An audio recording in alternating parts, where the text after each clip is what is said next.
One of my favorite genres in all of gaming, and one of the most popular amongst indie developers, is the roguelike. They're incredibly addictive and provide a consistent challenge to players. The key attributes of roguelikes are procedurally generated dungeons on each run and permadeath.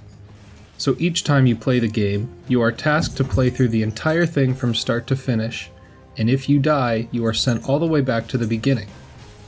This way, even when a player becomes super familiar with the game, it can still deliver novel experiences. There is a problem that can come up from games like this though. It can make players feel that they lack meaningful progression, especially once they have their first successful run. Since each run is a full playthrough of the entire game, it can be hard to feel like you're actually getting anywhere, if the only progression is a player's skill increasing. Some roguelikes, such as Faster Than Light, fix this with new starting ships with different crews and weapon setups unlocked as you get victories with some ships or complete in-game quests. Others, like Dead Cells, Gunfire Reborn, and Hades, take a more aggressive approach by allowing the player to get permanent upgrades between runs, implementing a full progression system. These are commonly referred to as roguelites.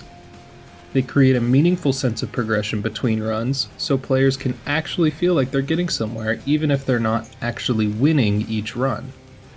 Hades even gives the player a main story, and lots of character side stories to progress through between runs, which makes it especially unique.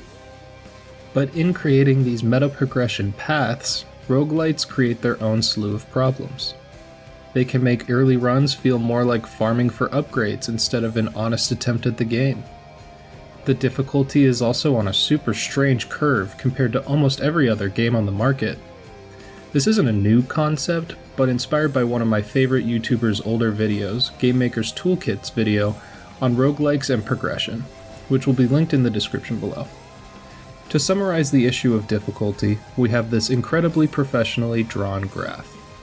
As players spend more time in a roguelike, the game's difficulty stays the exact same, which requires the player to rise to this required difficulty level through their own skill growth. Your first run is just as difficult to finish as your 50th. In most other games, it'll start very easy, then slowly increase in challenge as your time in the game goes on. In a roguelite, however, the persistent upgrades pull down the difficulty curve of the game with each run, making each subsequent run easier. The game you then complete then ends up being much easier than the game you started on, and is basically the opposite of how every other game handles its difficulty. I think that Hades actually fixes this problem through the heat and weapon upgrade systems. While you are working to progress through Hades, it's a pretty standard roguelite. You purchase upgrades from the Mirror of Night and get further every run. You unlock new starting weapons, keepsakes to guide your builds away from being completely random, and unlock more of the story. You may have noticed a rare item that can show up in the game when you beat some bosses called Titan Blood, which is used for weapon upgrades. But throughout your runs, you rarely see it, if at all. Until you beat the game the first time, you should only see it once, maybe twice. Once you have your first successful run, the game opens up in a major way, and I think it's a pretty solid midpoint, because it's here that the Pact of Punishment opens up. It allows you to slowly ramp the difficulty back up through game modifiers which add heat points onto each run, and it's this way that you can actually gain more Titan Blood. The first time you beat the first and final boss on a new heat level with a different weapon, you get 1 Titan Blood. So the new progression system becomes a difficulty ramp up as you make your way through the heat levels. And this heat system goes way beyond the base difficulty of your first run. If I were to make an estimation in heat numbers, I'd say your first run sits around a 7 or 8 heat due to a lack of experience with the game and your build being completely random.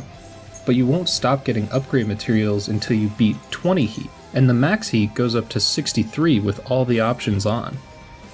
The difficulty ramp of Hades post-game is only one of the many, many reasons why it's one of my favorite games of all time. The story progression with each of the characters, the boon system, each of the unique weapon aspects and how they can change your playstyle, but I'm going to save that for a completely unhinged analysis video in the future.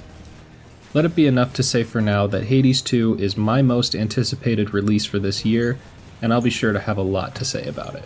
Thanks for watching.